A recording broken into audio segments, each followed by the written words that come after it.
Je suis une employée de bureau de 33 ans. Mon mari, Tony, a 5 ans de plus et nous sommes mariés depuis 7 ans. Actuellement, en raison de certaines circonstances, je vis avec ma mère. S'il vous plaît, demandez-moi comment j'ai fini dans cette situation. Il y a 2 ans, Tony et moi avons construit une maison. À l'époque, Tony venait de changer d'emploi et nous n'avions pas beaucoup d'économies ou de revenus. Le précédent emploi de Tony était dans une grande entreprise. Cependant, il a souffert de harcèlement insidieux de son patron, ce qui l'a conduit à des nuits blanches, et quelques mois plus tard, il n'a plus pu aller travailler. Il a consulté un psychiatre et a pris un congé d'absence pendant environ 3 mois, mais sans signe de guérison, il a finalement démissionné. Après cela, nous avons réussi à vivre avec mon salaire seul. Tony, au chômage pendant 2 mois, a commencé à retrouver son énergie. Il a recommencé à bien manger et à bien dormir, et son psychiatre était satisfait de sa récupération rapide. Mon Tony positif et bien-aimé était de retour. À partir de là, il a vigoureusement cherché un emploi. Son expérience dans une grande entreprise était un avantage, mais en raison de sa raison de démission étant la santé mentale, trouver un nouvel emploi n'était pas facile. Pendant ce temps, nous avons trouvé une petite entreprise qui avait besoin de lui. Son salaire était d'environ les 2/3 de ce qu'il gagnait auparavant, mais voir ses yeux briller en disant « C'est bien mieux que d'être sans emploi, faisons-le » m'a rendue heureuse. De plus, c'était dans le domaine qu'il voulait. Nous voulions avoir des enfants, mais il était clair que la vie deviendrait difficile si j'arrêtais de travailler. En conséquence, et parce que j'aimais aussi mon travail, nous avons renoncé à avoir des enfants. À l'époque, nous n'avions pas envisagé de construire une maison car nous n'étions que tous les deux. Cependant, un nuage a assombri notre vie paisible. Ma mère, Karen, est devenue paralysée à la suite d'un accident de la route et a dû vivre dans un fauteuil roulant. Depuis que mon père est décédé lorsque j'étais au collège, Karen avait vécu seule. Notre maison familiale était une vieille maison. Elle était loin d'être adaptée au fauteuil roulant, avec de nombreux escaliers.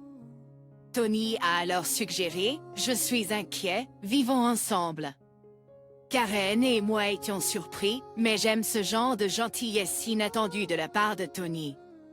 Tony venait de changer d'emploi, donc nous ne savions pas ce qui allait se passer, mais nous avons décidé de demander un prêt hypothécaire. Comme prévu, il était difficile d'obtenir un prêt en raison de la courte durée de son emploi actuel. Mais nous possédions quelque chose d'imbattable, la détermination et un esprit indomptable, nos plus grandes forces. Nous avons persisté, essayant une 5e société de prêt hypothécaire. Il était en effet difficile d'obtenir l'approbation du prêt de Tony, mais l'agent de prêt nous a proposé diverses options. Nous avons tenté notre chance avec l'une de ces propositions, et cela a conduit à une approbation réussie du prêt. Nous avons finalement décidé d'acheter notre propre maison. J'avais toujours rêvé de vivre dans une maison emplie de l'odeur du bois. De grosses poutres en bois apparentes au plafond, des espaces de rangement personnalisés conçus juste pour nous, une cuisine adaptée à ma petite taille, et un sol spacieux en cyprès. Bien sûr, c'est une maison sans barrière, de plein pied. La maison est parfaite pour vivre confortablement au fauteuil roulant. Nous étions impatients qu'elle soit achevée et avons pris l'habitude de visiter le chantier de construction quotidiennement. Puis notre maison de rêve minutieusement conçue a été terminée. Elle dispose d'un grand jardin où ma mère, qui était devenue réticente à sortir, peut maintenant profiter des bains de soleil. Cependant, il y avait une insatisfaction. Le terrain sur lequel nous avons construit nous a été donné par le grand-père de Tony. La famille de Tony n'était pas particulièrement riche, mais son grand-père l'adorait. Mais ensuite, le grand-père de Tony a été soudainement diagnostiqué d'un cancer. En apprenant sa maladie, il a commencé à distribuer ses biens. Tony a reçu la plus grande parcelle de terrain, selon les souhaits de son grand-père. Cela ressemblait à gagner à la loterie, mais il y avait un gros hic. Le terrain était à seulement 5 minutes à pied de la maison familiale de Tony. Lorsque nous leur avons dit que ma mère allait emménager avec nous, la sœur de Tony a ri et a dit « Pourquoi votre mère déménage-t-elle aussi? Comment votre famille est-elle sans gêne? Je savais que me marier avec une femme étrange comme toi causerait des problèmes. » La mère de Tony a aussi fait des remarques méprisantes. « N'est-ce pas terrible que mon fils soit entraîné à s'occuper des personnes âgées? N'es-tu pas une sorte de malédiction? » Même pendant ces temps, Tony a défendu ma mère et moi, disant « C'est la terre que grand-père m'a donnée. Il n'y a aucune raison pour que quelqu'un se plaigne. » La mère et la sœur de Tony sont assez malveillantes, presque de classe mondiale. Je pense que c'est un miracle qu'une personne aussi gentille que Tony ait été élevée dans cette famille. Pour moi, c'est comme une belle fleur de lotus qui fleurit dans la boue. Tony a toujours dit de sa famille, « J'ai 2 excellents exemples de ce qu'il ne faut pas être à la maison. » Mais je suis sûre que la raison pour laquelle le grand-père de Tony nous a donné cette terre était probablement parce qu'il voulait que nous nous occupions de sa mère dans sa vieillesse. Il avait aussi d'autres propriétés et a donné à la sœur de Tony un parking situé à 10 minutes à pied de leur maison familiale. En termes de taille, c'est environ les 2/3 de la terre que Tony a reçue. Cependant, il a déjà un contrat de stationnement complet, donc le revenu mensuel du parking est important. Personnellement, j'aurais préféré ça. Mais on ne peut pas se plaindre d'un cadeau. C'est quelque chose pour lequel on doit être reconnaissant.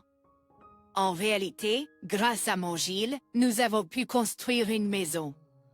Le fait de ne pas avoir de frais pour le terrain et de pouvoir l'utiliser comme garantie pour un prêt a fait une grande différence. Une fois la maison terminée, nous avons invité la famille de Mamie et de Mathilde. Cependant, pendant la construction, nous avons appris des constructeurs qu'ils étaient venus voir la maison plusieurs fois sans notre autorisation. Ils sont arrivés 1h30 plus tard que l'heure convenue sans aucune excuse. Pardonnez notre intrusion. C'est un peu comme la maison de grand-père aussi, donc c'est un peu comme notre maison aussi. Oh, quelle belle maison! L'odeur du bois est agréable. Pas besoin de désodorisant. Même si ses chaussures étaient boueuses à cause de la pluie, elle n'a pas du tout fait attention et est entrée directement dans notre maison nouvellement construite. Son mari a également marché avec des chaussures boueuses, ignorant les pantoufles que nous avions préparées. Quand j'ai proposé, « Nous avons des pantoufles disponibles si vous voulez les porter », ma belle Harry a répondu, « C'est tellement embêtant, vous pouvez simplement essuyer le sol. » Dès le départ, l'atmosphère était terrible. Et bien sûr, ils sont venus les mains vides. Après avoir visité les chambres, ils sont arrivés dans la chambre de ma mère. La chambre de ma mère est la plus spacieuse et bénéficie du meilleur ensoleillement. À la demande de ma mère, nous l'avons conçue comme un duplex, avec une cuisine. C'est une pièce comme un 2e salon. Voyant cela, ma belle a dit, « Cette chambre me convient. Je veux vivre ici. » Une chose absurde à dire. De plus, ma belle a dit à ma mère, « Vous avez eu de la chance d'avoir cet accident, n'est-ce pas? Grâce à votre paraplégie, vous êtes passé de cette vieille cabane à une si belle maison. N'est-ce pas un retournement de fortune? » Ma mère n'a rien dit, mais elle avait l'air tellement triste.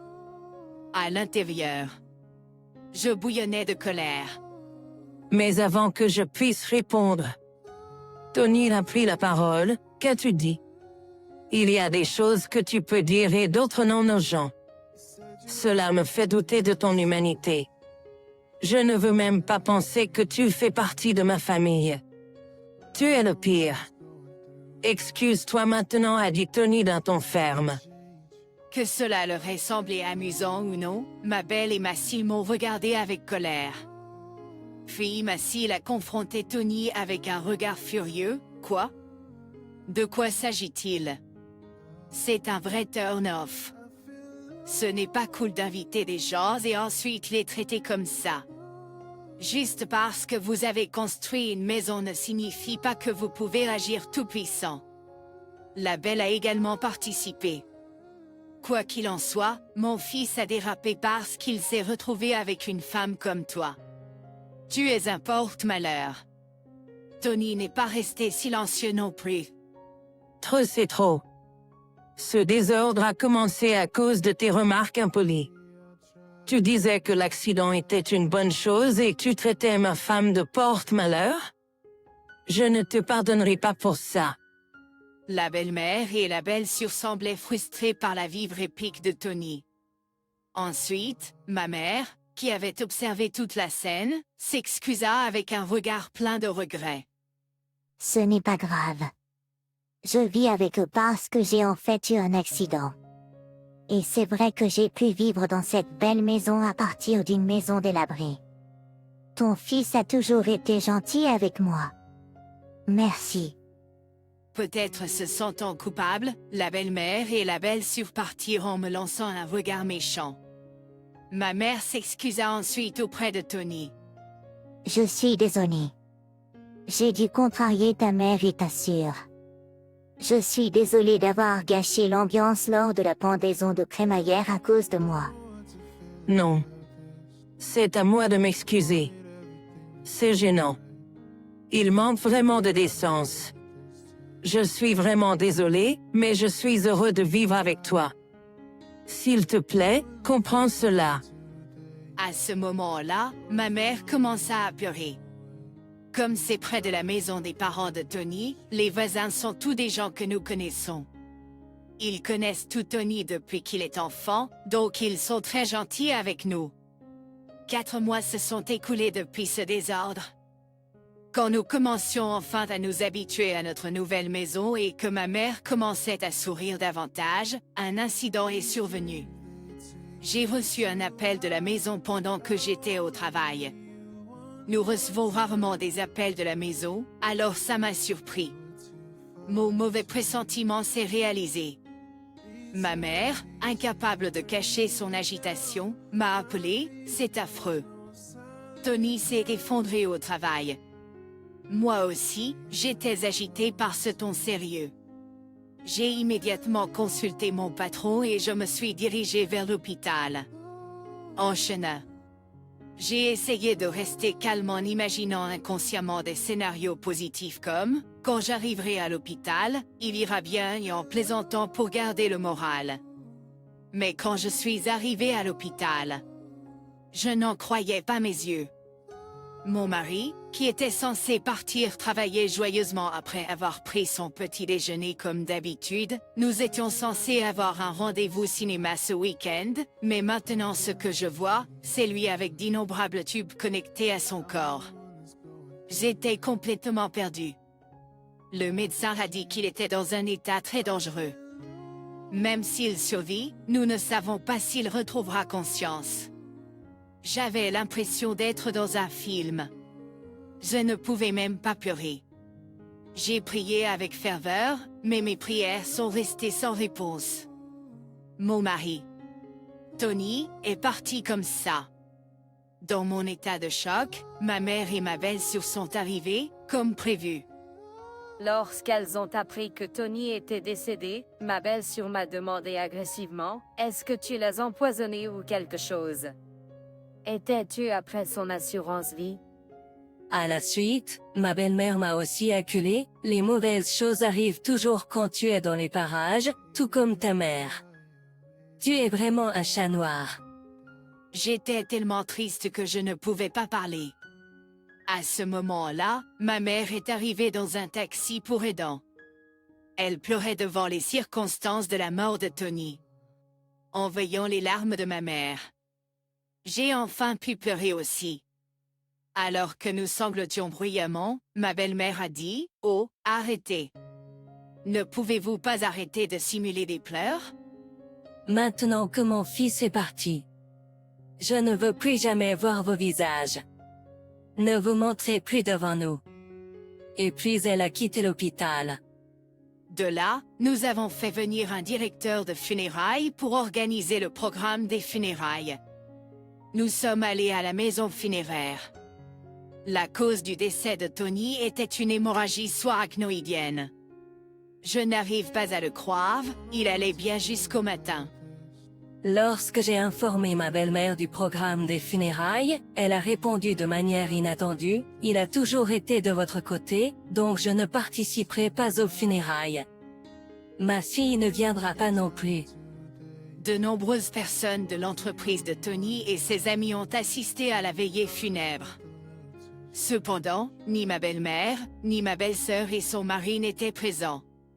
C'est incroyable, mais c'est peut-être le genre de personne qu'il était. De nombreuses personnes ont également assisté aux funérailles, et j'ai pu voir que Tony était aimé de beaucoup. Il y en avait beaucoup qui pleuraient sa mort prématurée. J'étais contente de passer toute la journée avec ceux qui regrettaient sincèrement mon mari. J'avais reçu un email de ma belle-mère après la mort de Tony, mais son contenu était inapproprié alors je n'ai pas répondu. L'email demandait le montant de l'assurance vie. Elle continuait à envoyer des emails parce que je n'avais pas répondu, et a fini par dire « J'ai le droit de le recevoir ». Je n'étais pas en mesure de m'en occuper, alors je l'ai ignoré. Quand nous sommes arrivés chez nous, j'ai vu de la lumière filtrer de la pièce. Ma mère, Karen, avait l'air perplexe et a dit « C'est étrange. Je pensais que nous avions éteint toutes les lumières. Peut-être que j'ai oublié de l'éteindre parce que j'étais trop agitée. » J'ai répondu « Ce n'est pas grave. Il est normal d'être bouleversé compte tenu de la situation et j'ai déverrouillé la porte de notre maison. » Effectivement, nous pouvions entendre le son d'une télévision venant de l'intérieur. Certainement étrange. Ma mère et moi nous sommes regardés, puis sommes entrés dans la pièce avec crainte. Là, assis dans la pièce, se trouvaient ma belle-sœur et son mari. J'étais tellement surprise que je n'ai même pas réussi à élever la voix. Le salon était rempli de meubles et de boîtes inconnues. Nous n'avions absolument aucune idée de ce qui se passait. Ma belle-sœur a alors dit « Pourquoi avez-vous débarqué ici comme ça ?» Eh bien, c'est votre première fois, alors je vais vous laisser tranquille. Nous prenons cette maison. Nous avons vendu vos affaires, alors partez. Ma mère et moi étions complètement abasourdis. Nous n'avions aucune idée de ce qui se passait. Quand j'ai demandé où sont passées nos affaires et nos meubles, elle a répondu avec nonchalance « Nous avons fait venir une société de revente aujourd'hui et ils ont tout pris. Vous aviez de très beaux meubles. Nous en avons obtenu un bon prix. Nous avons acheté ces meubles avec cet argent. Qui veut des meubles qu'une personne décédée a utilisés? C'est de la malchance, n'est-ce pas? Je suis du genre à me soucier de telles choses. Vos affaires sont emballées dans ces boîtes. Je ne sais pas si vous êtes minimaliste ou simplement pauvre, mais c'était un soulagement que vous n'ayez que peu de choses. Les meubles ont été soigneusement choisis par mon mari. Je ne pouvais absolument pas leur pardonner. Ma mère était également furieuse, son visage devenant rouge écarlate, mais elle était trop choquée pour répondre. J'ai immédiatement appelé la société de revente. Après avoir expliqué la situation, ils ont accepté de traiter les articles comme volés et de les rendre. Honnêtement, maintenant que mon mari est parti, je ne veux rien avoir à faire avec sa famille. Mais je ressens tout de même le désir de rester dans la maison remplie de souvenirs de lui. Alors que je luttais avec ces sentiments, ma mère me dit d'une voix que moi seule pouvais entendre, « Que penses-tu que Tony dirait s'il était ici maintenant? Peut-être dirait-il que nous devrions partir? Je suis sûre que c'est vrai. » Tony disait toujours, « Il vaut la peine de passer du temps avec des personnes qui te comprennent, mais il y a aussi des gens qui ne comprendront tout simplement pas. Peu importe combien tu expliques, c'est une perte de temps de traiter avec ces extraterrestres de bas niveau. » En fait, il parlait de sa mère et de sa sœur. Je le vois clairement maintenant. Si nous continuons à vivre ici, sa famille et ses proches continueront à interférer. J'ai signé impulsivement un bail pour un appartement accessible. Ma mère a été surprise par ma détermination. J'ai demandé à la société de revente de garder les meubles pendant quelques jours, et ils ont été déménagés dans le nouvel appartement 3 jours plus tard. En échange du déménagement, j'ai fait promettre à la mère et à la belle-sœur de couper les liens avec nous. Et ainsi, une nouvelle vie a commencé avec seulement ma mère et moi dans l'appartement. Il semble que Tony avait tellement de polices d'assurance vie, c'en était presque obsessionnel. Tony plaisantait souvent, toujours avec le sourire, « Quand je mourrai, vous serez riche. » Fidèle à sa parole, mon mari a laissé à ma mère et à moi assez d'argent pour être à l'aise pour le reste de nos vies. Il n'a pas pu obtenir de prêt hypothécaire lorsque nous avons acheté la maison, donc, étant employé dans une grande entreprise, j'ai acheté la maison à mon nom. Sous mon nom. Je me suis assuré que, même si quelque chose arrivait à Tony en premier, je n'étais certainement pas assez stupide pour continuer à payer une hypothèque pour une maison dans laquelle je ne vivrais pas. Selon le contrat original, la maison serait mise aux enchères si l'hypothèque n'était pas payée pendant 3 mois. Dans le tourbillon de la vie, 3 mois se sont écoulés en un éclair. Puis, j'ai reçu une avalanche d'appels de ma belle-sœur, Jessica, avec une fureur étonnante. Mon historique des appels était rempli de Jessica et de ma belle-mère. Linda. Qu'est-ce que c'est que ça? C'est vraiment effrayant. On dirait quelque chose tout droit sorti d'un film d'horreur. Je pensais que c'était un petit film d'horreur. Puisqu'ils étaient incroyablement persistants. J'ai décroché le téléphone pour découvrir qu'il était furieux que la maison soit vendue. Apparemment, lorsqu'ils sont rentrés chez eux, ils n'ont pas pu rentrer et il y avait un avis de saisie. Jessica et son mari ont déménagé de l'appartement où ils vivaient depuis le décès de Tony, et Jessica avait aussi quitté son emploi. Je leur ai suggéré de retourner chez leurs parents, car ils paniquaient à l'idée de se retrouver soudainement sans abri. À ma grande surprise, Linda était tellement impliquée dans le jeu qu'elle n'arrivait plus à suivre et avait vendu sa propre maison. Il semble qu'ils aient vécu ensemble ces 2 derniers mois. D'après ce que j'ai entendu, ils ont même vendu leur principale source de revenus, un parking devant la gare, il y a longtemps. Maintenant, la famille de Linda et Jessica est complètement sans abri. Quand Linda a dit « Je suis désolée pour tout. Soyons amis. Est-ce que tu peux me prêter de l'argent, s'il te plaît ?» J'ai répondu « Je pense qu'il vaut mieux que tu restes loin, car je suis un poissard. Nous sommes des étrangers maintenant que nous avons rompu les liens. » Linda est restée silencieuse après avoir murmuré un faible « dans ma tête. » Je riais en pensant « Qui est le vrai chat noir ici ?» Puis, quand j'ai dit « Je ne te prêterai pas un sou », Jessica, qui écoutait la conversation à côté de Linda, a crié « Tu es un diable. Apporte-nous l'argent tout de suite. » Je suis un diable et un poissard, donc je vais raccrocher maintenant. J'ai répondu et j'ai raccroché.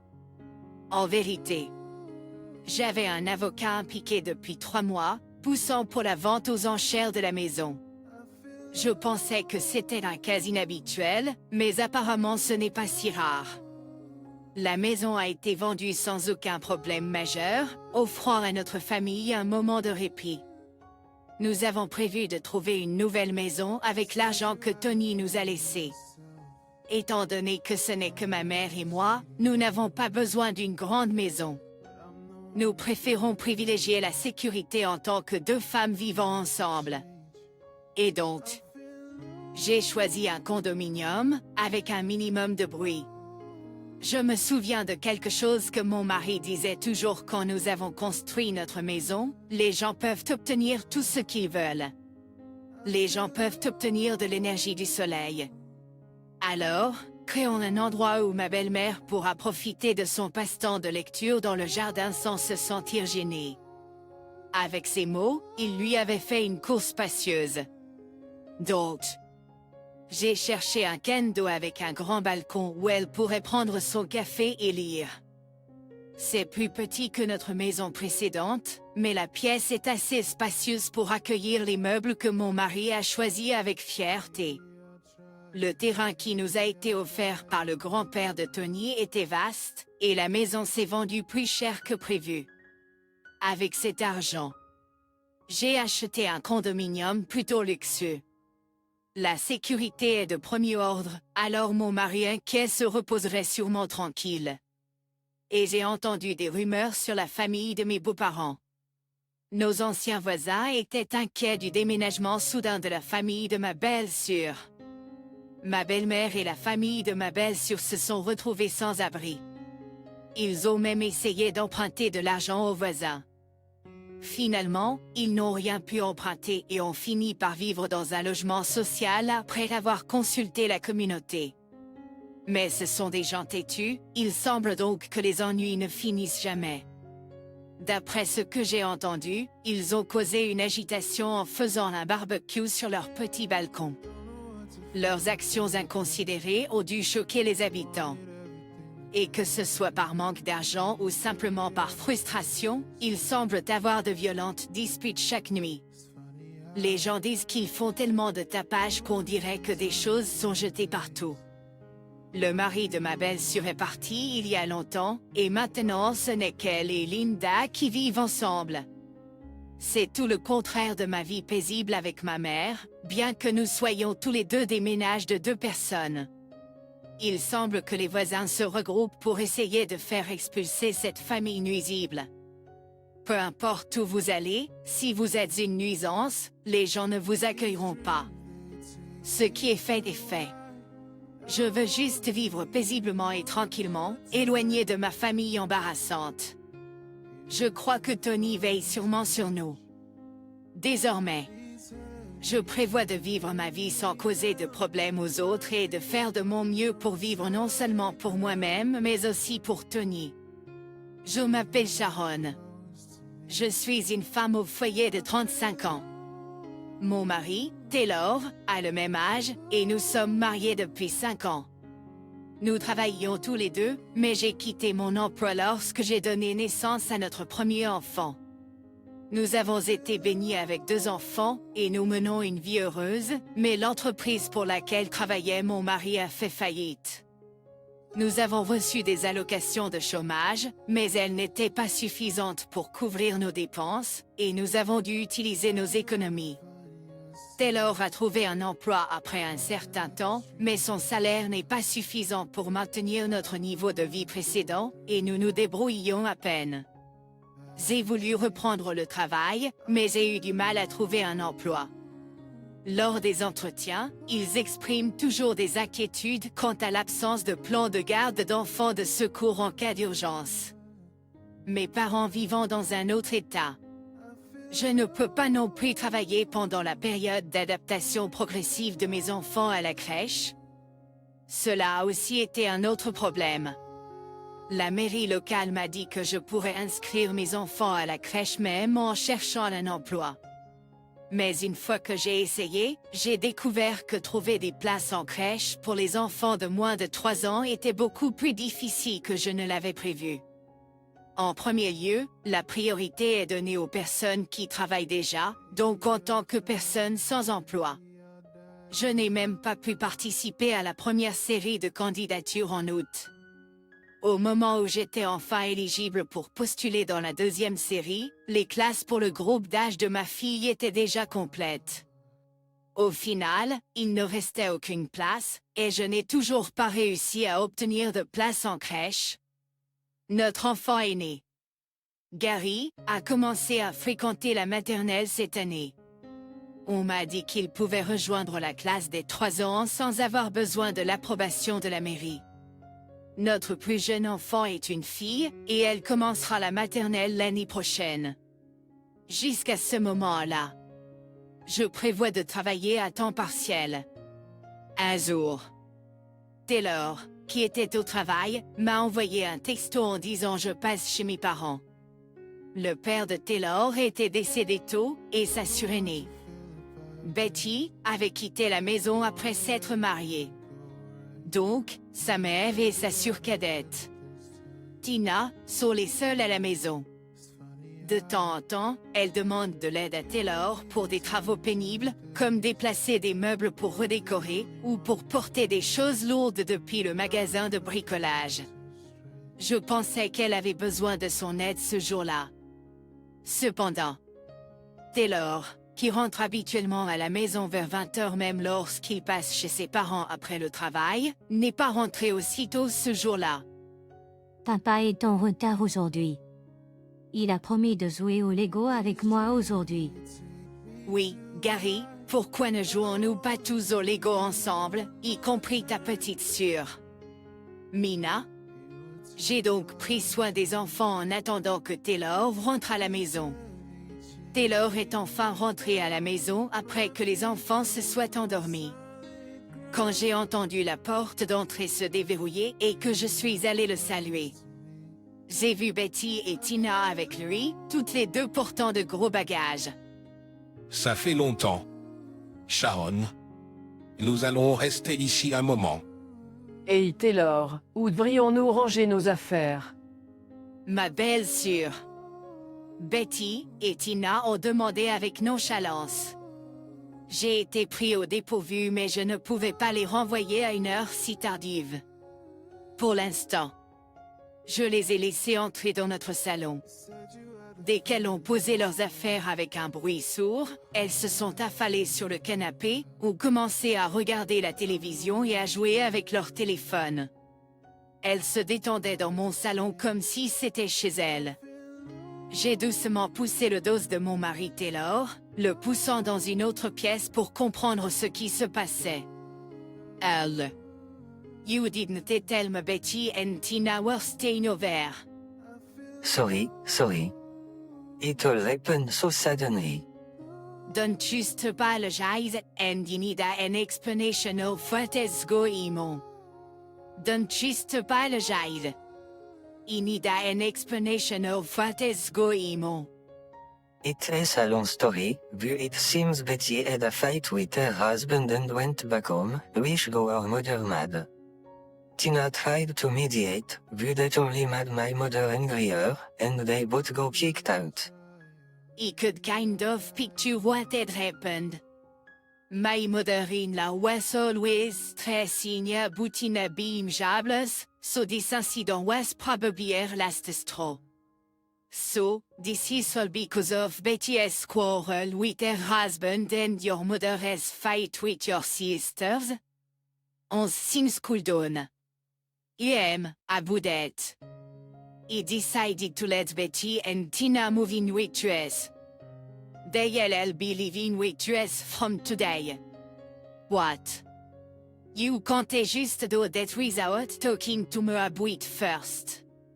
We're barely getting by with the four of us to budget with. How are we supposed to provide for two more people? We don't have the money or the room for it. You know, but you can't just leave Betty and Tina with nowhere to go. We can't clear up the kid room, and we'll figure out the money situation somehow, okay? Please. And that is how we ended up living with my sister-in-law. They never seemed to be looking for a job and didn't help with housework or look after the kid. My workload at home increased, and he constantly had to be mindful of their presence. He was stressed out. Betty was always out and about.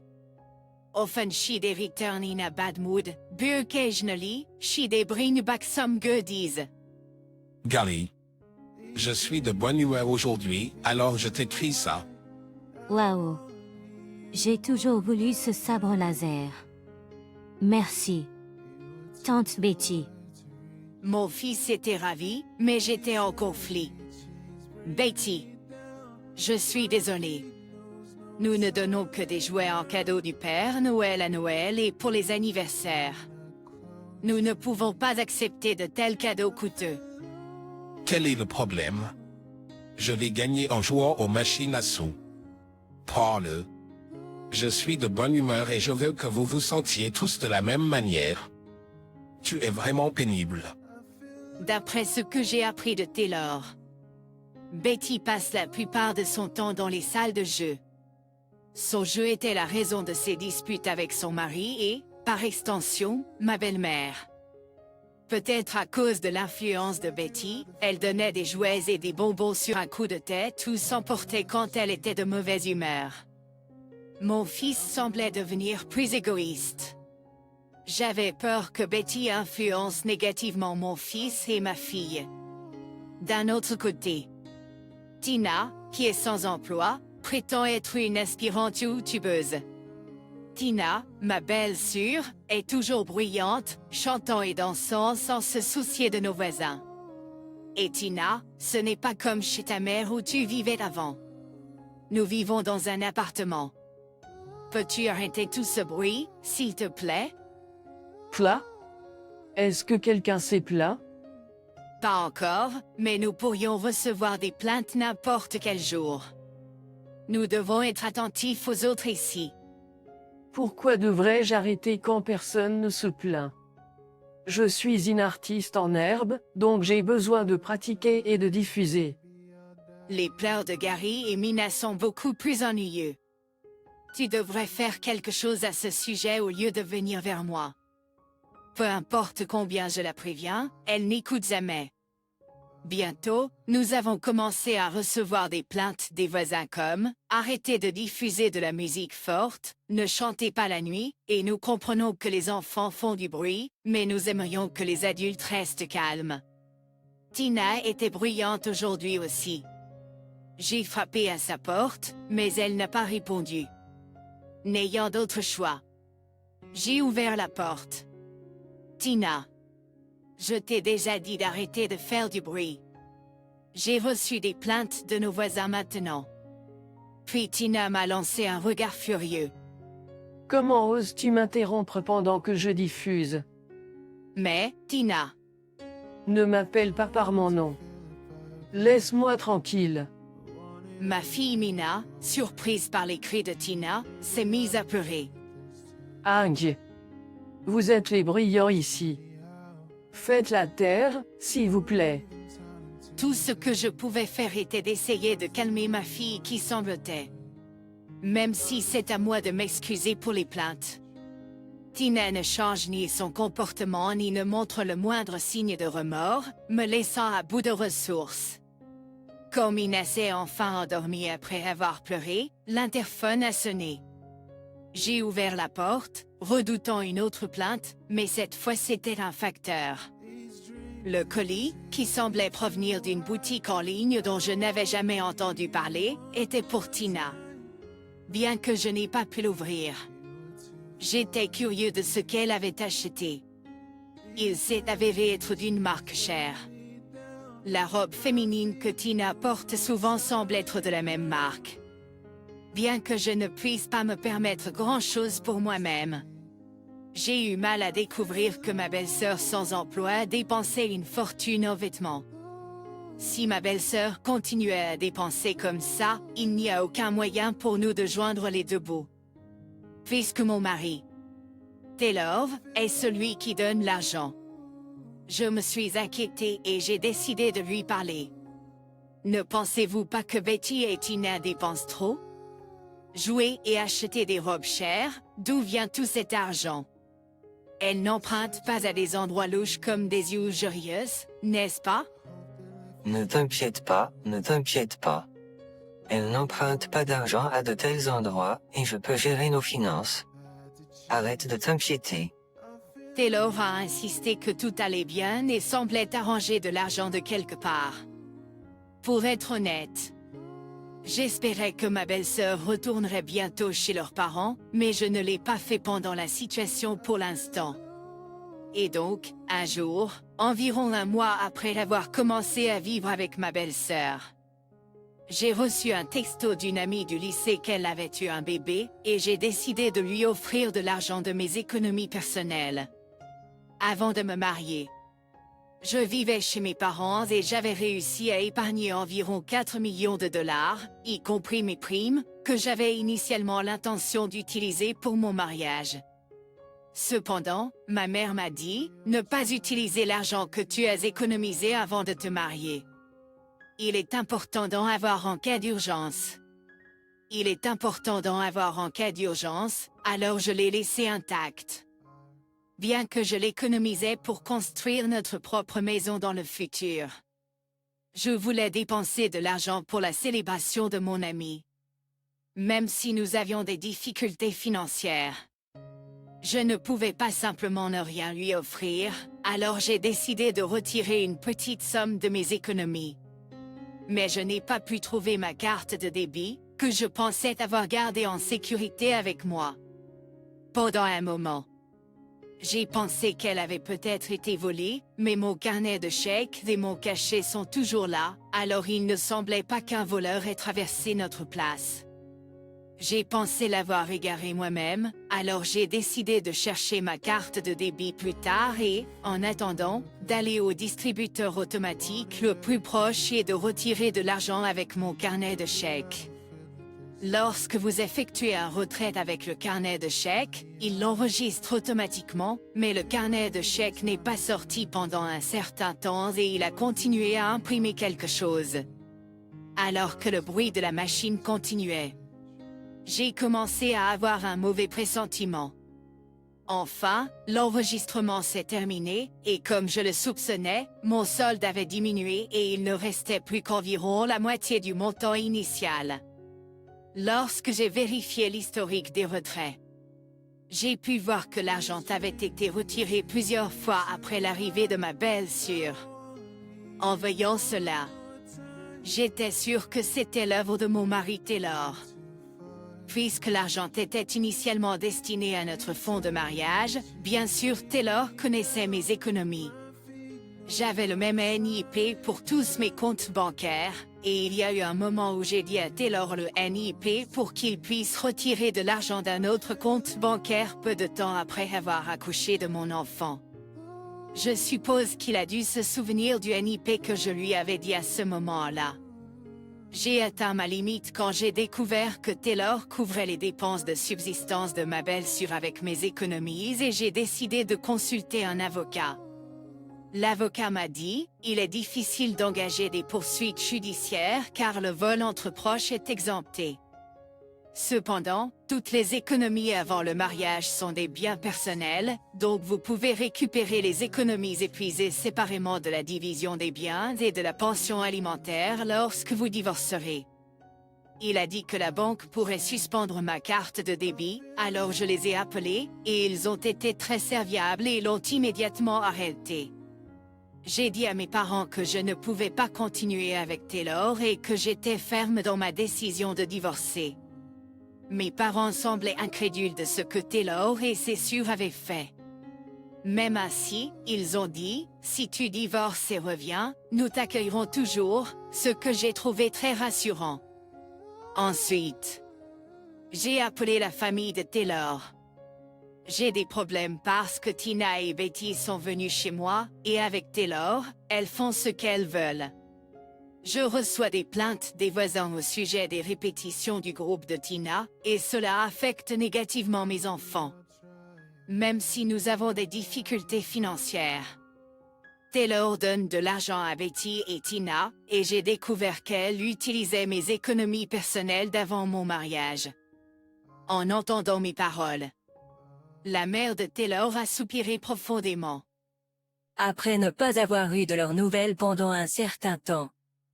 Je pensais qu'il allait bien, seulement pour entendre ça. Ils sont vraiment un groupe désespéré. C'est de ma faute de les avoir élevés de cette façon. Je suis vraiment désolé pour tout ça. Vous pouvez virer ces 3 tout de suite, et je veillerai à ce qu'ils vous remboursent l'argent qu'ils ont pris. Non, ce n'est pas de ta faute. Ni là. Je récupérais l'argent auprès de Taylor lui-même. Je comprends. Cependant, puis-je dire au mari de Betty à ce sujet?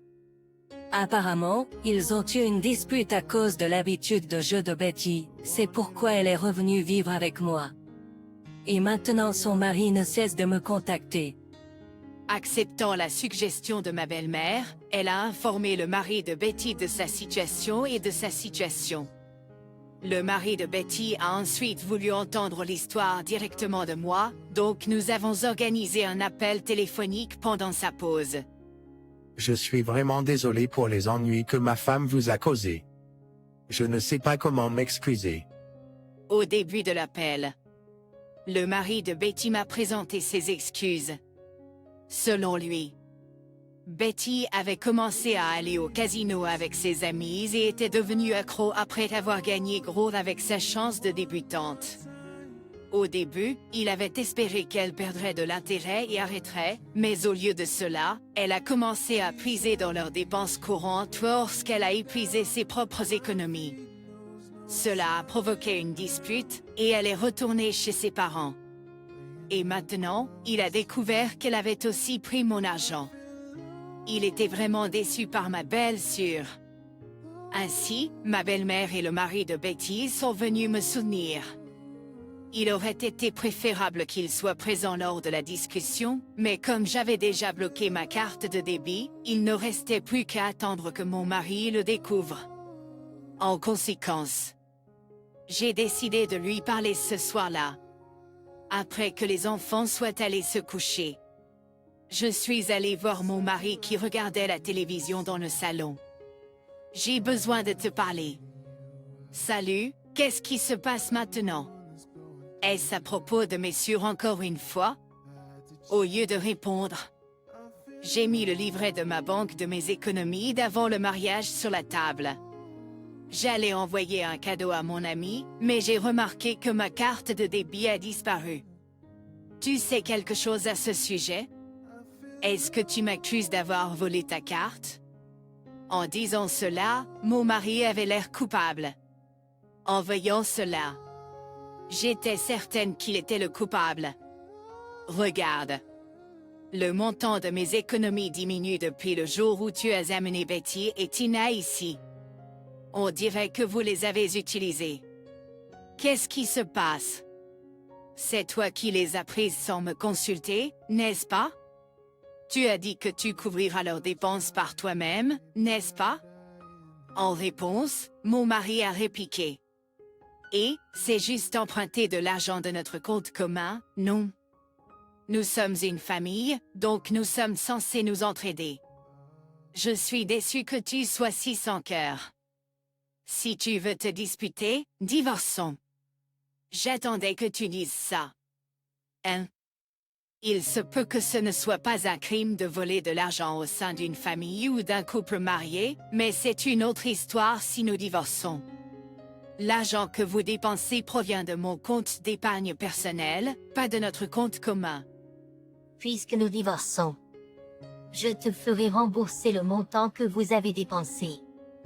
Toi, Tous les trois sont venus ensemble, une fois tous les 2 ou 3 jours. Bien sûr. J'ai évité de les rencontrer en personne. Ils ont tout plaidé par l'interphone. S'il vous plaît, gardez cela entre nous et ne le dites pas à maman et aux autres. Inquiet de se retrouver dans un autre problème. J'ai enregistré les images de l'interphone et j'ai également pris des vidéos avec mon téléphone. J'ai compilé ces fichiers vidéo et les ai envoyés à leur mère, ma belle-mère. J'ai ajouté une note, ils continuent à nous pourchasser. J'espère que vous pourrez faire quelque chose à ce sujet. De ma belle-mère, je n'ai reçu qu'une excuse et la promesse qu'elle s'en occuperait. Elle était furieuse, donc je suppose que les 3 d'entre eux ont eu du mal avec elle qui les pourchassait. De plus, leur trahison les uns envers les autres a été révélée, ce qui pourrait probablement mener à leur chute. Je vous laisse le reste à votre imagination. Quant à moi, bien que mes enfants puissent parfois se sentir seuls, nos conditions de vie se sont certainement améliorées. Je peux me permettre mes propres affaires et je suis en mesure de vivre et de profiter de ma vie maintenant.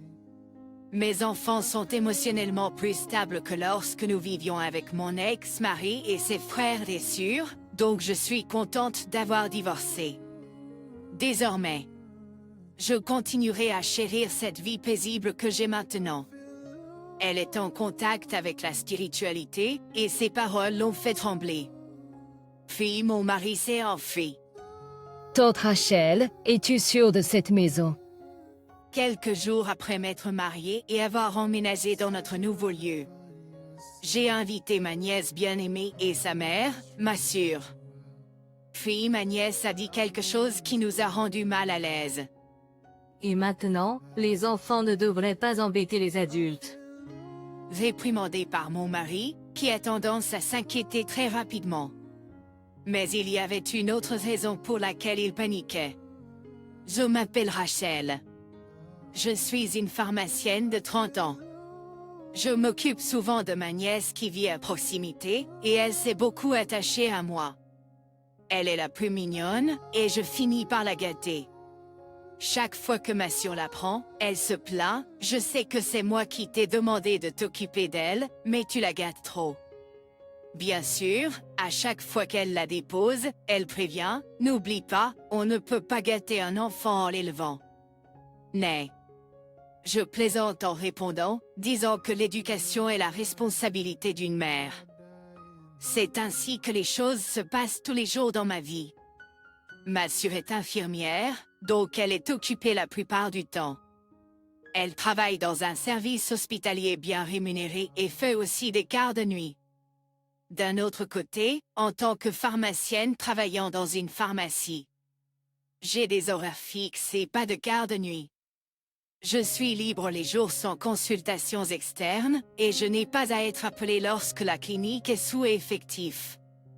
Donc, je me retrouve souvent à m'occuper de ma nièce quand ma sœur est occupée.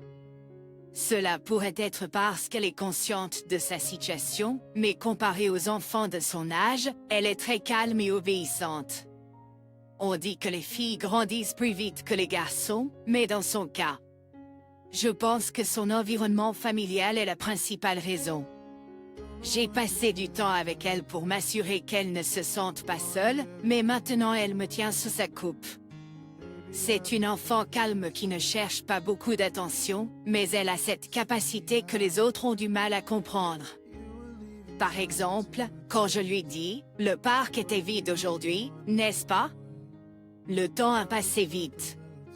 Veux-tu prendre un raccourci pour rentrer à la maison? » Elle donnerait une réponse étrange en disant « Rachel.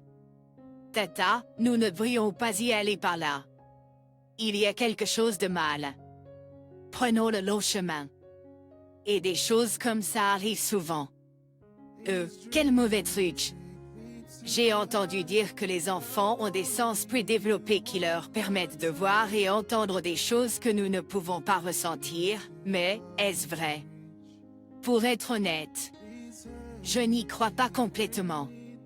Un jour, un client masculin régulier à la pharmacie m'a invité à déjeuner. Lorsque vous entendez parler d'un client régulier à la pharmacie, vous pourriez penser qu'il est malade, mais ce n'est pas forcément vrai. Cet homme a été blessé en travaillant, et il est en train de se faire soigner, donc il est globalement en bonne santé. Au début, il venait fréquemment et nous discutions de manière décontractée. Sa blessure guérit bien, et nous parlions du fait qu'il n'aurait peut-être plus besoin de venir, et c'est à ce moment-là qu'il m'a invité à déjeuner. Après quelques déjeuners, il m'a invité à dîner, et nous avons pris des verres dans un bar assez chic. Ensuite, j'ai commencé à baisser ma garde avec lui et j'ai même partagé des choses personnelles à mon sujet. J'ai commencé à réaliser que franchir cette ligne pour entrer dans une relation n'était qu'une question de temps, et c'est alors qu'il m'a proposé de manière très passionnée.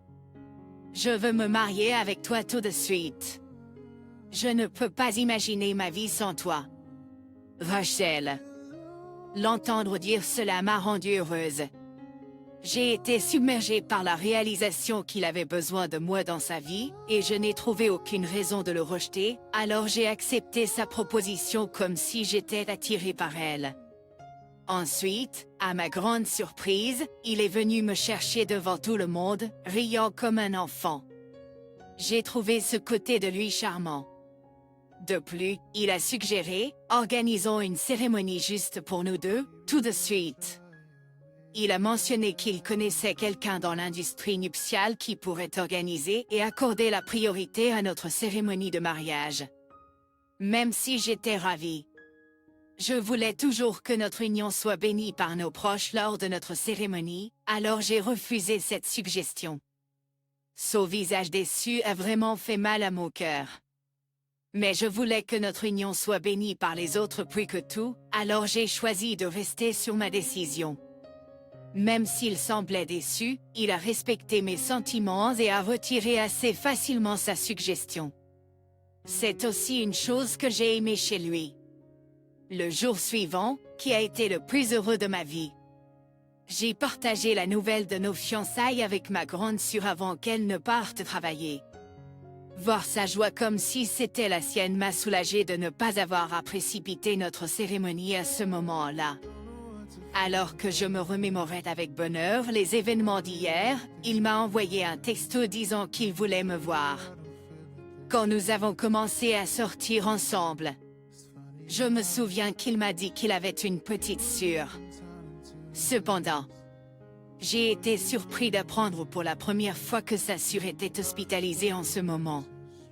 Quand j'ai demandé pourquoi il ne me l'avait pas dit plus tôt, il a expliqué qu'il ne voulait pas que j'accepte sa proposition de mariage par sympathie pour lui. Il a également souligné la possibilité du contraire. Je lui ai assuré que je ne prendrais pas de décision en fonction de la maladie de sa sœur, et sa réponse douce, je sais, m'a fait tomber amoureuse de lui. Mais je me suis quand même reprise pour rester lucide.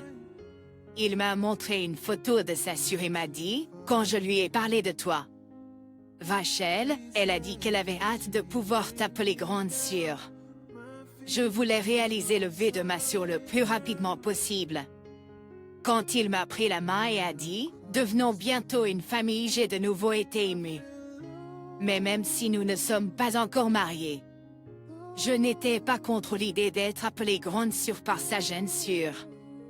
Je voulais rendre visite à sa sœur, qui était à l'hôpital, avant de nous marier tout de suite. Cependant, quand je lui ai dit cela, il a dit, après l'avoir visité l'autre jour, son état s'est aggravé et les médecins ont limité les visites. Est-ce que ça va si tu me vois en ce moment dans une telle période? J'ai demandé. Il a répondu en sortant un porte-bonheur de la poche de sa veste, tout ce que je peux faire, c'est prier pour ma sœur. Il a exprimé sa frustration. Le voir comme ça. Je voulais vraiment être là pour le soutenir. Depuis le lendemain, il a soudainement cessé de me contacter. Je suppose que l'état de sa sœur s'était aggravé. J'espérais qu'il ne se poussait pas trop. Et puis, après environ 3 jours, il est revenu à sa joie habituelle à la pharmacie. Bien qu'il aurait pu simplement m'envoyer un SMS, il a dit qu'il voulait me voir en personne. Cela a suffi à me rendre heureuse. Nous avons pris des dispositions pour nous rencontrer après notre travail à tous les deux. Quand je suis arrivée à notre rendez-vous à l'heure, il était déjà là à m'attendre. Comme je le soupçonnais, il m'a expliqué qu'il avait été au chevet de sa sœur en raison de son état de santé qui se détériorait. Il m'a dit qu'elle n'était toujours pas autorisée à recevoir d'autres visiteurs, mais que son état était maintenant stable, et j'ai poussé un soupir de soulagement. Il m'a ensuite remis une lettre en disant qu'elle venait de sa sœur. J'étais surpris. Je ne m'attendais pas à recevoir une lettre d'elle, car j'avais entendu dire qu'elle était dans un état critique. En lisant mon expression, il expliqua, il semble qu'elle ait beaucoup écrit, et je ne le savais même pas. Il avoua ensuite timidement, en fait. Je suis tombé amoureux de toi au premier regard, alors j'ai eu le béguin pour toi pendant longtemps. Il s'est avéré qu'il parlait de moi-même avant que nous commencions à sortir ensemble. La lettre contenait des mots d'espoir pour notre relation, des rêves de l'amour de son frère se réalisant. J'espère que le jour viendra où je pourrai t'appeler grande sœur bientôt. Je me demande si même moi je peux être une demoiselle d'honneur. Elle rêvait que je me marie avec son frère et que nous devenions une famille. Combattre une maladie est difficile. Il est probablement difficile d'utiliser même son énergie limitée pour souhaiter le bonheur des autres. Pourtant, la lettre était remplie de pensées de son frère se mariant avec moi, ce qui me fit verser des larmes. Marions-nous bientôt. Je lui ai dit avec excitation. Il semble très improbable que Sassure puisse assister à notre mariage, mais je veux qu'elle puisse être témoin du grand jour de son frère bien-aimé. Après quelques insistances, je l'ai convaincue de me révéler le nom de l'hôpital où elle séjournait, et j'ai trouvé une chapelle de mariage à proximité. La chapelle était visible à l'œil nu depuis la chambre du patient ou le toit, ce qui donnait l'impression qu'elle pourrait être là avec nous, et j'ai supplié d'avoir notre cérémonie là-bas. Il a été touché de savoir que je me souciais vraiment de Sassure. Il était totalement d'accord avec l'idée, et nous avons bientôt fixé une date. Idéalement, nous voulions choisir l'un de ces jours réputés pour être heureux, mais nous ne pouvions pas nous permettre d'être exigeants. Le jour que nous avons fixé pour notre cérémonie s'est avéré être moins cher, et c'était le seul jour disponible, alors nous l'avons choisi sans hésitation.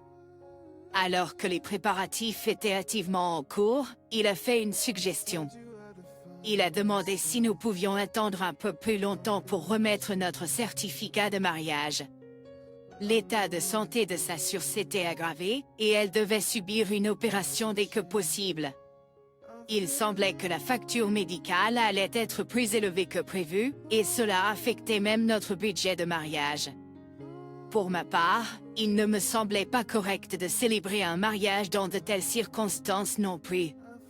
Lorsque j'ai suggéré d'attendre après l'opération de Sassure, il s'est exclamé, si elle apprenait que notre mariage était annulé à cause d'elle, cela ruinerait sa volonté de guérir. En entendant cela, je n'ai rien pu dire, et le mariage s'est déroulé comme prévu. Pour le moment, j'ai payé notre cérémonie en une seule fois en vertu de l'accord que nous les partagerions après le paiement des factures médicales de Sassure. Malgré le peu de préavis, un nombre décent de nos amis proches et de notre famille ont réussi à assister à notre journée de mariage. Même ma propre sœur, infirmière, a réussi à obtenir du temps libre avec l'aide de ses collègues, en disant « C'est un jour important pour ma petite sœur. Je ne peux pas le rater. » Ma mignonne petite nièce s'était habillée et a participé aussi, mais comme elle n'avait pas l'habitude d'être autour d'hommes adultes, elle est devenue timide et a fini par se cacher derrière moi rapidement. Ses actions étaient si adorables que cela m'a fait rire. Après le mariage, j'ai emménagé dans notre nouvelle maison. Il m'avait suggéré de déménager chez lui, car sa place était trop grande pour lui seul. Parce que nous pensions que l'opération de Sassure coûterait plus que prévu, nous avons décidé de ne pas acheter une maison nouvellement construite. Je pouvais le soutenir pendant un certain temps, mais nous ne pouvions pas dire quand il serait en mesure de rembourser le reste de nos dépenses. Et donc, j'ai décidé de déménager chez lui. Ma sœur a compris ma décision, mais elle pensait quand même que ce serait mieux si nous avions notre propre nouveau lieu. Alors, j'ai invité ma sœur et ma nièce. Mon petit ami, il est maintenant mon mari, a accepté l'idée. En visitant, ma sœur a immédiatement commencé à inspecter notre maison, montrant son inquiétude. Hey, c'est un peu impoli de vérifier chaque coin de notre maison, sûr. Alors je vois, un PDG de 32 ans d'une entreprise d'importation gagne bien sa vie, hein? Es-tu satisfaite maintenant? Oui. Je suppose que oui. Mon mari et moi avons poussé un soupir de soulagement. Le seul inconvénient était qu'en déménageant ici, il est devenu plus difficile de garder ma nièce ou de m'occuper d'elle fréquemment. C'était trop loin pour laisser voyager seule une enfant de 5 ans. Et avec mes devoirs de soigner la sœur de mon mari, j'étais trop occupée. C'est alors que ma nièce, sans crier gaffe, a dit quelque chose d'inquiétant. « Rachel, Je pense que tu devrais quitter cette maison. Hein? Parce qu'une autre femme vit déjà ici. Et même si tu es un enfant, il y a des choses que tu devrais dire et ne pas dire. Et même si tu es un enfant, il y a des choses que tu devrais dire et ne pas dire. Il s'est tourné en colère vers Massure, remettant en question son rôle de parent. Peux-tu peut-être la voir? Quand ma nièce hoche la tête, la colère de mon mari semble se dissiper pour laisser place à la peur. Ma nièce est assez sensible. Peut-être que tu n'es pas doué pour ce genre de choses. Non, non, ce n'est pas le problème. Les enfants ne devraient pas embêter les adultes. Je ne t'embête pas.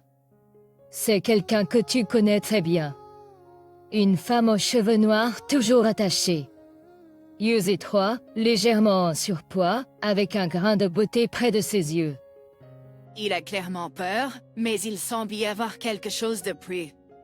Ce qui a confirmé mes doutes, c'est la question suivante de ma nièce. Quel est ton vrai nom? Ox. Tu en utilises tellement, l'aurais-tu oublié? Même tremblant, mon mari élève la voix. Espèce de sale gosse. Ne raconte pas de bêtises. Et ne crie pas sur elle juste parce que tu as peur. Tais-toi. Mon mari m'a repoussé. Il semble plus que simplement paniqué par la peur. Même si ce que dit ma nièce est étrange, à la fin, cela s'avère toujours vrai. Mon mari habituellement doux ne changerait pas autant sans raison. Je ne peux pas me défaire du sentiment qu'il ne réagit pas seulement par peur. J'ai chuchoté à Massure et lui ai demandé de vérifier à l'intérieur du sac de mon mari. Pendant ce temps, j'ai décidé de renoncer pour le moment à attirer l'attention de mon mari. Je suis désolée, ma nièce a dépassé les bornes. Hein? C'est bon tant que tu comprends. Donc, ma précieuse journée de congé a été gâchée à cause de tout ça. Il lance un regard noir à ma nièce, mais elle n'est pas dérangée. Elle a simplement détourné le regard avec une expression stoïque. Ah oui. Tu pars pour un long voyage d'affaires à partir de demain, n'est-ce pas? Alors que j'utilisais des mots apaisants pour calmer mon mari, il s'est peu à peu calmé. Le sujet de la conversation s'est déplacé sur des choses comme ce qu'il devrait ramener comme souvenir. Cependant, nous n'avons pas pu discuter des détails des souvenirs. La raison était le nom sur le permis de conduire que Massure a trouvé dans son sac, un nom que je ne reconnaissais pas. De plus, elle a trouvé plusieurs téléphones dans son sac. Rachel, ton gars est probablement louche. Ce ne sont pas des téléphones jetables. Des téléphones jetables? Du genre utilisé dans les escroqueries et tout ça? Exactement. Enregistrés sous le nom de quelqu'un d'autre ou même de faux noms. Et alors si c'est le cas? Grâce à ça, Rachel a bien mangé et a profité de rendez-vous chic, n'est-ce pas? Il l'a dit comme si j'étais son complice. Arrête tes bêtises. Massure n'est rien comme une moins que rien comme toi. Il y a une femme qui s'accroche à lui, comme si elle ne voulait jamais le laisser partir. Toi? Fais attention à ce que tu dis, gamin. Même si tu essaies de me faire peur, je ne tomberai pas à nouveau dans le piège. Il semblait moins par peur et plus comme s'il était effronté maintenant que sa vraie identité commençait à être révélée. Mais le fait qu'il ne cherchait pas à s'échapper montrait qu'il était confiant de ne pas se faire arrêter. Peut-être riait-il même intérieurement, tellement assuré qu'il semblait jusqu'au moment où son monde s'est effondré. Ce moment est arrivé quand plusieurs policiers ont surgi en criant police et l'ont encerclé. Massure avait déjà trouvé le permis de conduire avant de me le dire. Elle avait appelé la police avant de me le dire, et toutes nos conversations avaient été entendues par eux depuis. Il y avait déjà eu plusieurs plaintes déposées par différentes femmes. La description de l'homme correspondait à celle fournie.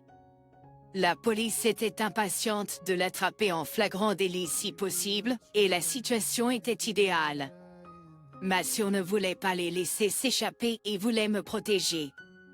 C'était une arrestation miraculeuse, nos intérêts s'alignant en un instant. Puisque nous n'avions pas officialisé notre mariage, l'homme que je pensais être mon mari n'était maintenant qu'un homme emmené fermement, et je ne pouvais que regarder dans un silence stupéfait.